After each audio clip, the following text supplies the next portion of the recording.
So the next speaker will be Per Neelan, the CTO of Sunet. He's also on the board of the TU Foundation. Veteran of access networks, IPTV platforms, micro and millimeter wave radio, and SDN principles, and he has board-level experience with INX, the new IP agency, and has served as president of the Fiber to the Home Council Europe. So please join me in welcoming Ronan to the stage.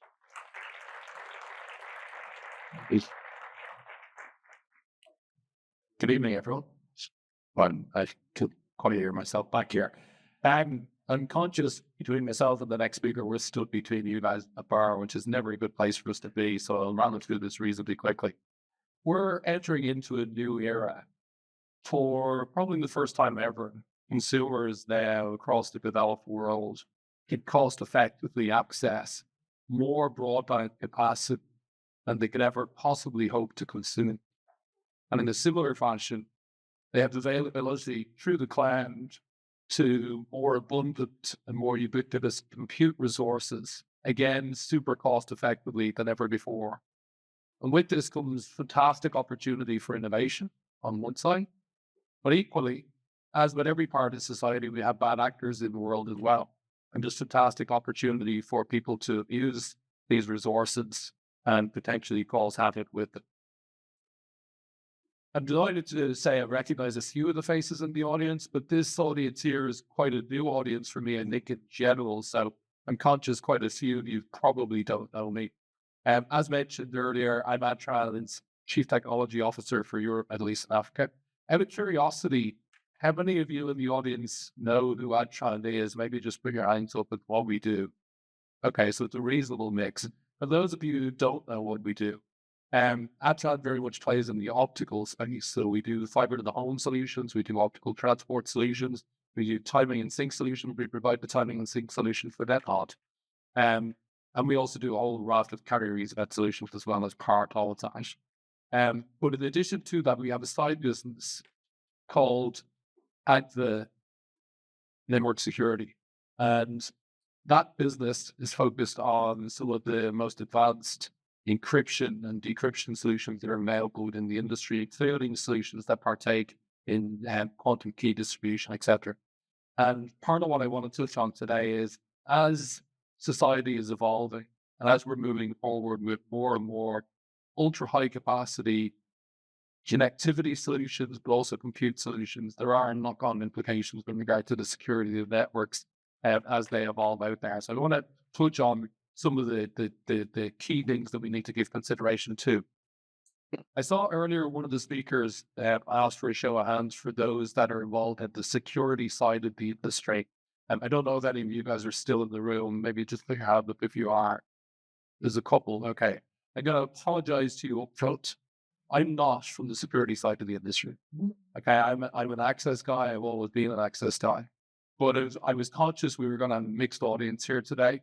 And some of the things I need to touch on, I need to explain in layman's terms for people that are not on the security side of the industry.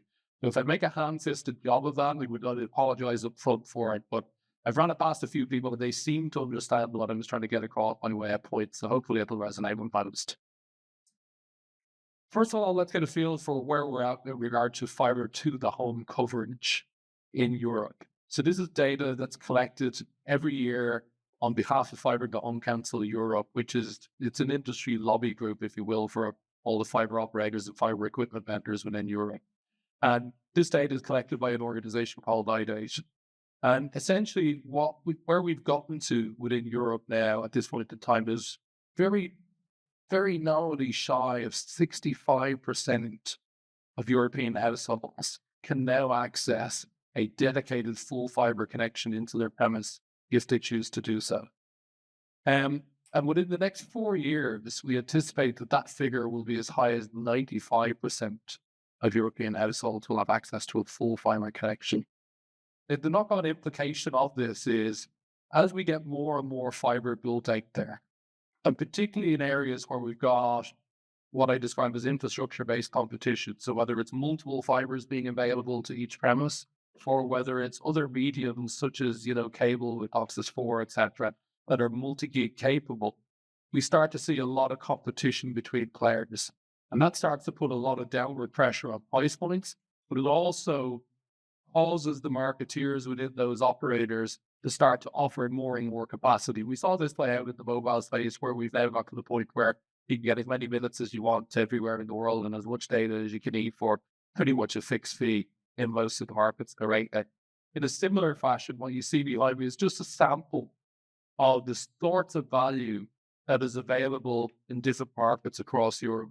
And what you can see now is, gigabit connectivity for most premises, whether it's a household, whether it's an enterprise, whether it's a school, it's coming in at somewhere between 25 and 50 euro per month. Because if you think about it as exceptional value, you're going for a few beers with your friend, you'll go through 25 euro very, very quickly. So the utility you get for that spend is amazing. However, that's not the best value that's available. If you look at the Italian market, for example, the see Iliad up there is mentioned, they're doing 5 gigabits per second at the 15.99 for the Italian market. We see in the UK market services now as high as 8 gigabits per second being made available. Or in the Swiss market, most of the big operators in the Swiss market now are doing 10 gig symmetric services. And they're doing them in the range of 49 to 59 Swiss francs. So they're doing around 50 euro per month. Again, exceptional value, very, very affordable. I just came back from the US. I was in the US last week, meeting with Google Fiber. And they've just launched a service now into the US marketplace, offering 20 gigabit per second symmetric for $204 or $250 per month. So again, massive amounts of capacity being in the marketplace for very, very little money. Now, you probably ask yourself, who the hell needs 20 gigabit per second, particularly in the consumer space? If we look back 14 years ago, we asked the very same question as to what was Google thinking? They launched 10 gigabit per second into the consumer space for $79 per month. Today, they still charge $79 per month. So they've managed to avoid the race to the bottom because they use their first mover advantage in getting that gigabit connectivity out there. But what we've also seen now is in the US market, you see it on the pie chart behind me, the percentage of households now that use what I describe now as very low capacity broadband, so up to sort of 100 meg per second in the North American market is now 10% of households. It's a tiny portion. Over 33% of the households are now taking gigabit plus service rates. So if you think about that, that's 40 million households in America have a gigabit into them at this point in time. It's a huge amount of capacity into a huge amount of houses with a huge amount of people who haven't got a clue how to secure that sort of capacity and lock it down. When we think of hazards in society, quite often we think of radioactive risks, we think of biological risks, we think of chemical risks. But when I look at a country like Sweden, or any of the digitally advanced societies that are out there, so much of the national infrastructure, so much of the systems that the citizens within those societies interact with on a day-to-day basis are predicated on the digital infrastructure being available and operating as it should do. But yet, very few people ever think about, in the scheme of national risks, what happens if the digital infrastructure goes down? And I've been talking to a few people about this recently, and some of the doomsday type scenarios, if the digital system sat down completely and people couldn't get money out of the banks and the electrical grid sat down, you're probably 2 or 3 days away from anarchy in any modern society nowadays. So the importance of these digital systems is really, really critical. As we march towards that 95% and onwards towards 100% of full fiber being available, what we will see is all the traditional copper mediums will get switched off just because of the energy and efficiency that goes with them. So cable will go away over time, twisted pair is already going away, and we'll become full fiber societies. And there's some challenges with that because, quite often most people in society, those that work in fiber are probably aware of this, but most people don't work in fiber. Most people are just consumers of the services that go over it. Fiber itself, from a physical security point of view, is not a particularly secure medium. If I want to feed off the data that's going through a fiber pair, all I have to do is bend it, and a certain percentage of the light will leak out of that pair. And I've drawn it out kind of illustratively behind me there. You can see the micro bend being put on the yellow fiber, and you can see the red light leaking out of it. Any of you who've ever worked with a fiber tester can see this yourselves. It's very, very simple to do. And we can put basically a bending coupler onto that to reflect that light then off to another fiber pair and feed that into a system that will pull in that information that's going through it. We have a partner, Adtran is a partner in Germany, Decozo, and Decozo actually have a demonstration lab that shows this, where they've got a video feed running across a fiber. They put a microband coupler onto it, and they put the video feed into a separate system, and they can watch the video on 3 screens rather than 2, just by showing this microband capability on it. Now, there are some solutions that are available within the industry that help with this. So things like bend-insensitive fiber can minimize the amount of leakage you get when you put those bends on the fiber. There are other benefits that go with that you can deploy in more difficult scenarios than that, but it does improve the security a little bit. Similarly, there are fiber monitoring solutions so that if somebody does introduce a microband onto the fiber, that you can pick up on that and you can detect where on the fiber it is and dispatch a crew to try and work out what's going wrong. But the problem is, we've got hundreds of millions of kilometers of fiber already deployed around the world today. And none of that is built, or a very, very tiny percentage of it is built with bend-insensitive fiber. And very little of it has these fiber monitoring solutions available on it today. So the bulk of these fibers that are going to cover off 95% of European households in the next 4 years will not have any of that capability built into it. So physically, it's insecure. And I think that's one of the points that was raised earlier, you know, whether you were inside the network or outside of the network, it's all irrelevant. Just work on the assumption that everybody's inside the network and work on the fact that it is insecure. Thankfully, we do have encryption with most of the fiber to the home technologies. With pure native Ethernet, we don't. But when we use things like active Ethernet for point-to-point fiber to the home services, we have 128-way AES encryption built in that in a bidirectional fashion. With GPON technology, which is the most ubiquitous fiber technology deployed in the world today. There's over 300 million households today serviced globally with GPON. With that technology, we've got 128-way encryption just in the downstream direction, because it was felt the light in the downstream direction on a PON network, if you look behind me there, the bottom connection there, I'll get out of the way of it so you can see it. Light goes down one fiber, goes into what we call a passive optical splitter, and that same light then gets sent down to every household that's connected into that splitter. So inherently it was deemed to be insecure, so they thought, might be a good idea to encrypt this stuff. So they did introduce 128-way encryption in the downstream direction. But because of what I showed on the previous slide, subsequent PON standards like the 10 gig XGS PON and the new 50 gig symmetric PON standard that's making its way through into the industry at the moment now have bidirectional encryption involved in them, and they've also stepped up the ante now where it's 256-bit encryption, which just means it's going to take longer for it to be hacked.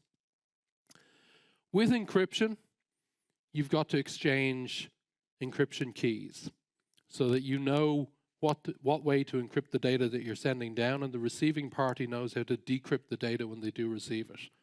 Now, you can go down the model of pre-shared keys, and you know, in its most basic form, that could be somebody handing off an envelope with an algorithm to say, this is how you do it. The problem with that is it doesn't scale very well. It's very expensive to distribute keys, and it's inherent, it's fraught with security risk, because who's to say the key that you sent out there physically didn't get intercepted along the way and somebody else has a copy of it. There are a lot of public key exchange mechanisms available, where over public mediums like the internet, we can use things like Diffie-Hellman and RSA to securely be able to pass a key between two entities so that they can then encrypt either on an asymmetric basis, so each one is using a different key, or on a symmetric basis where they both got the same key. And to do it in very simple terms, just so you can get a feel for how that might work over a public network, if we've got Alice and Bob, which are your classic, names that crop up in every encryption example that's out there, if Alice wants to send Bob a sensitive message that she wants nobody else to read, she'll put it into a container, she'll put a lock on the container, and she'll send it over to Bob. Bob can then put a lock on that container and send it back over to Alice, and Alice can remove her lock and send the container back over to Bob. And in that scenario, Bob can remove the second lock off it, and now he has access to the information that was inside. And this is the basic principle: is it has never traversed the public medium in an unlocked status or an unencrypted status in our terminology. Now, that was the very, very simple, for dummies, or for me, to be honest with you, overview of key exchange and how we can pass keys securely between entities over a non-secure medium. But when we start to look at the more realistic mechanisms that are being used out there, this is an example where there's two primes being used to make a key. And these are the sorts of scale of the prime numbers that are used. They're combined, they're multiplied together to make an individual key. Two very, very large numbers. They'll create a key value that we'll refer to as n, and that key value gets shared as part of the key exchange process. Now, if somebody wants to be able to decrypt your information, they have to be able to reverse engineer n using factorization to get back to the two original numbers. So if you remember the size of the two original numbers that then went in to make that very large number, trying to guess that, trying to reverse engineer that would be very, very difficult for anybody to try and work out. That example there is a 4096-bit example of an RSA key length. To give you a feel for if a traditional computer was trying to crack that, a classical computer, you're typically doing it in an in-series type approach where you're trying every path that's available. Is it this? No. Okay. Is it that? No. Is it that? No. And that can take a long, long time to go through every variable that's available out there. To put it in perspective, a 2048-bit integer key could take up to 4.7 billion CPU years to crack that. So hence, we tend to look at RSA encryption as being pretty secure. It takes a long, long time for classical computers to be able to break that encryption. But the challenge we've got is quantum computers are coming over the horizon, and quantum computers approach things slightly differently.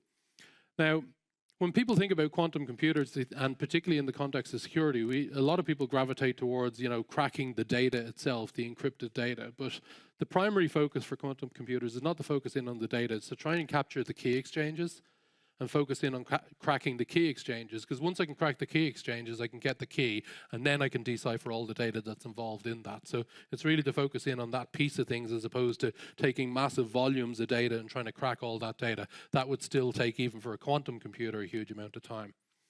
If we do a comparison between a classic computer and a quantum computer, with a classic computer, we typically have two states for every bit, a 0 or a 1. Whereas with a quantum computer uses what they call qubits, and with a qubit can basically see each state simultaneously through what they call superposition. And with a classic computer, if I've got a 0 and a 1, I've basically got two unique values involved in that. Whereas the same equivalent number in qubits, I would have 4 unique values within that. Now, to give you a feel for how this starts to scale, if I take 3 bits, for example, with 3 bits, I can get 2 to the power of 3 or 8 unique values on a classical computer, and it can digest them, if you will, one at a time in series, effectively. Whereas with a quantum computer, I still get 2 to the power of 8, but the quantum computer can process the 8 values simultaneously at the same time. So this is where you start to get the exponential with it. The larger the number of bits that you're processing in one single chunk, a quantum computer can do that in parallel. And to give it a sense of scale, 300 qubits can simultaneously address more values than there are particles in the universe. So from a processing power point of view, massive, massive potential for processing power, which in the context of trying to crack an algorithm based on taking guesses with regard to what the encryption key was, etc., you can see very quickly you can move through it much more rapidly. So to go back to our maze example, it's a scenario like this where basically you can come off with 100 different options or 1,000 different options or 1,000 million different options at the exact same time to work out what your path is going forward. Is it all doom and gloom? This is the worrying bit with all of this. When we look at quantum computers, we have a challenge with the qubits, and that is around their stability. Qubits can be interfered with very, very easily. All it takes is a stray photon to interact with a qubit, and all of a sudden the state that it was set to will change to something else. So effectively what they're doing in quantum computers is utilizing sampling, where you'll have multiple physical qubits, and those physical qubits then, by taking sampling across them, they'll form a logical qubit. And the logical qubit is the value that you're trying to, if you will, it's the error-corrected value that you should utilize coming out as an output out of the quantum computer. Now, where the state of the art is currently at the moment, you're typically looking at, for every single logical qubit, you require roughly about 100 physical qubits to get you to a state where you've got a reasonable degree of reliability that you can count on for processing information. Now, where this becomes important is when we start to apply a quantum computer to cracking the RSA encryption technologies that we have, depending on the complexity of the key, whether it's a 1024-bit key, a 2048-bit key, or a 4096-bit key. You can see on the chart behind me there where it shows that for a 4096-bit key, I would need in the range of about 9,000 logical qubits. Or to put that in perspective, again, the multiplier of 100, I'd need the bones of about 1 million physical qubits to be able to do that.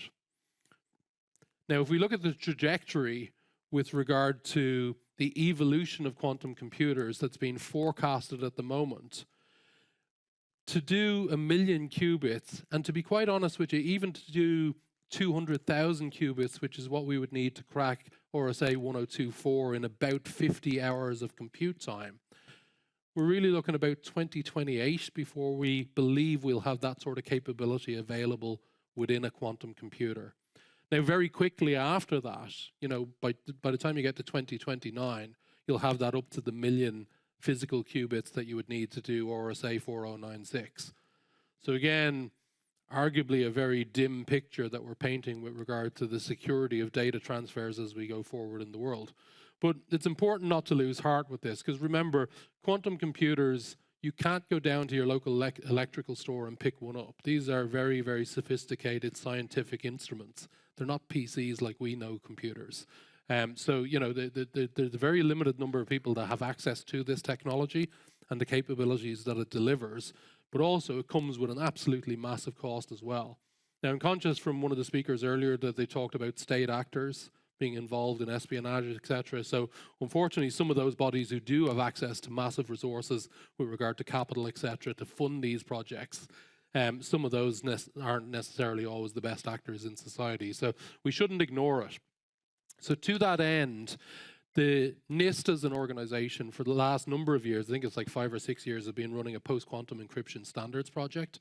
And from that, there have been a number of candidates that have been brought forward that will allow for encryption that will stand up to quantum compute hacking attempts effectively, if you will.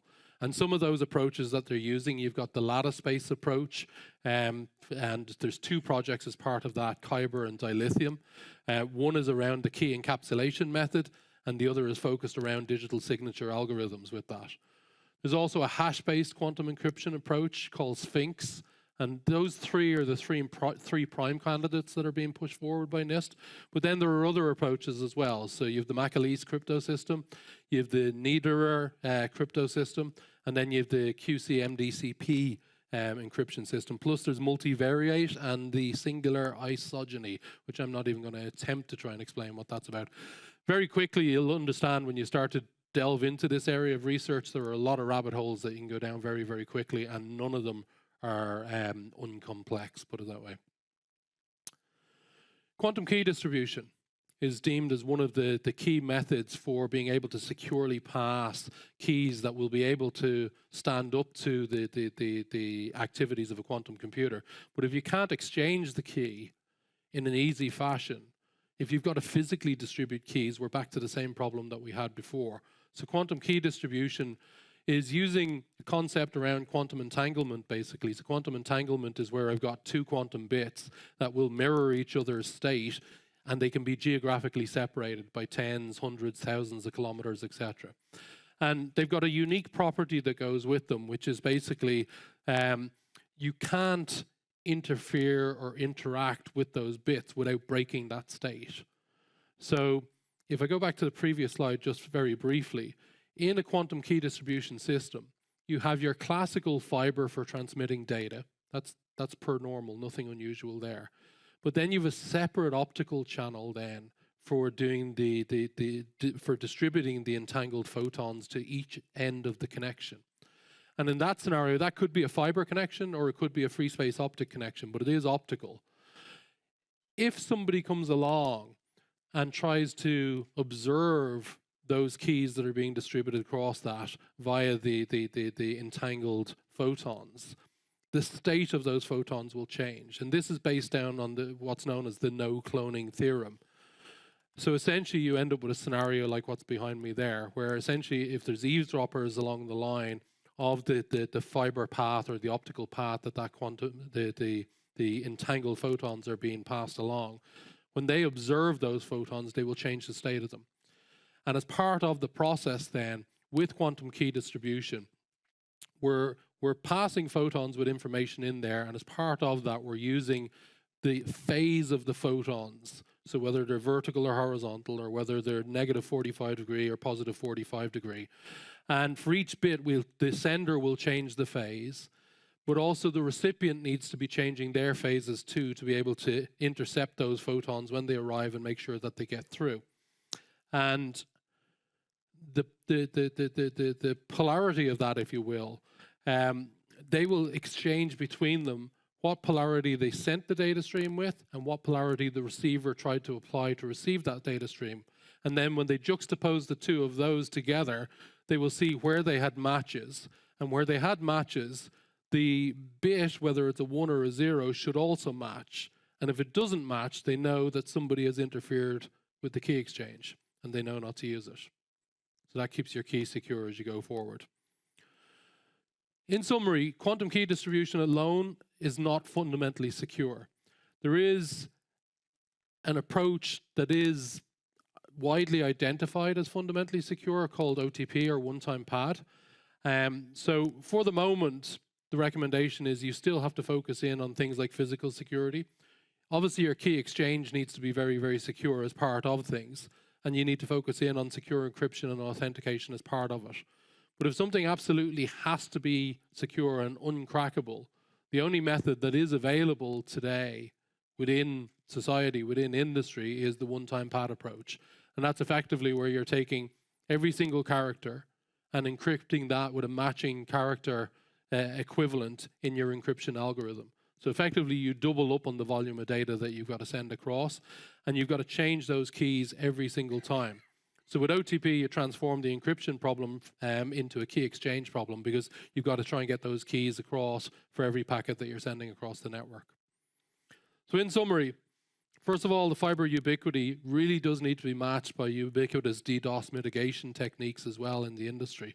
You know, where consumers are being enabled with what I describe as digital weapons of mass destruction, you know, gigabit pipes into every single household as we go forward. And remember, it's only gigabit because that's what the technology is doing today. The fiber medium allows for much, much higher capacities than that. So we've got to plan for people who are not sophisticated in securing that sort of capacity. How do we deal with that when they become compromised? In the near term, AES and RSA secure mechanisms are good for the midterm, but we do need to keep an eye to the future with regard to what quantum is bringing over the hill and the approaches that are being developed in the background to address the challenge as quantum computers become more ubiquitous. But closing point, I suppose, is quantum still has many, many hurdles to cross. It's not going to be democratized, I don't think, any time in our lifetimes, but it will make its hands into powerful actors across the globe, and we do need to be mindful of that as we go forward. Thank you.